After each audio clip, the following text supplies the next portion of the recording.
राधा वल्लभ श्री हरिवंश। जिस दिन से प्रियाजू की बात सुनी उस दिन से लालजू को कुछ भी नहीं अच्छा लगता था। उनके मन को कुछ भी नहीं भाता था। पहले हंसना बोलना सब कुछ अच्छा लगता था, लेकिन अब कुछ भी मन को नहीं भाता था। तो केवल एक ही बात मन में उठती है कि कुंवर किशोरी जी को कैसे देखूं। अब तो एक ही नियम रह गया है, केवल बरसाने की ओर जाना और निहारते रहना। वही संकेत वट के पास प्रेम सरोवर के किनारे बैठे रहना और इंतज़ार करना कि कब आएंगी प्रियाजू। सखी ने कहा था कि प्रियाजू आती हैं खेलने के लिए सखियों के साथ प्रेम सरोवर के किनारे, लेकिन अभी तक मुझे प्रियाजू के दर्शन नहीं हुए हैं। एक दिन उन्होंने अपने मन में ठान लिया कि जब तक प्रियाजू के दर्शन नहीं होंगे तब तक मैं यहाँ से नहीं जाऊँगा।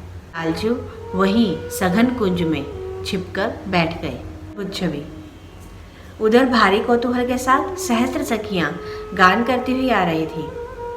मध्य में थी महारानी जू, बड़ी अद्भुत छवि वाला रूप। इतनी सुंदर है प्रियाजू, इतनी सुंदर है कि कोटि कोटि चंद्रमाओं की कांति को तुच्छ कर देने वाला है प्रियाजू का मुखारविंद।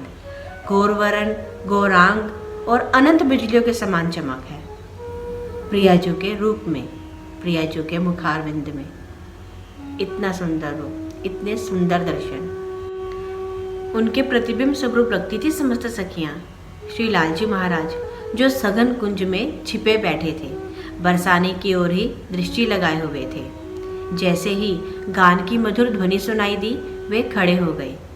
दृष्टि पड़ी तो उन्होंने देखा ब्रज की समस्त नवयुवतियों के मध्य में एक हल्की सी झलक मिली महारानी जी की, प्रियाजू की। बड़ी विलक्षण छवि थी हमारी स्वामिनी जी की, श्री प्रियाजू की।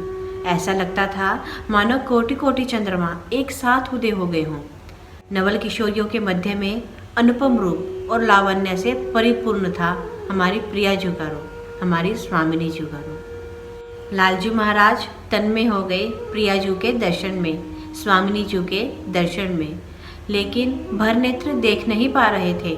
कभी कोई सखी आड़ में आ जाती और कभी प्रियाजू आगे बढ़ जाती। लालजू महाराज अत्यंत व्याकुल हो उठे। काश भर नेत्र देख तो पाऊँ प्रियाजू को, स्वामिनी जी को। ये एक छोटा सा भाव है लालजू महाराज के व्याकुल होने का। जब लालजू महाराज श्री प्रियाजू के दर्शन करना चाहते हैं, लेकिन एक नेत्र, भर नेत्र देख भी नहीं पा रहे हैं स्वामिनी जी को, और उसी के कारण कितने व्याकुल हो उठते हैं। राधा वल्लभ श्री हरिवंश।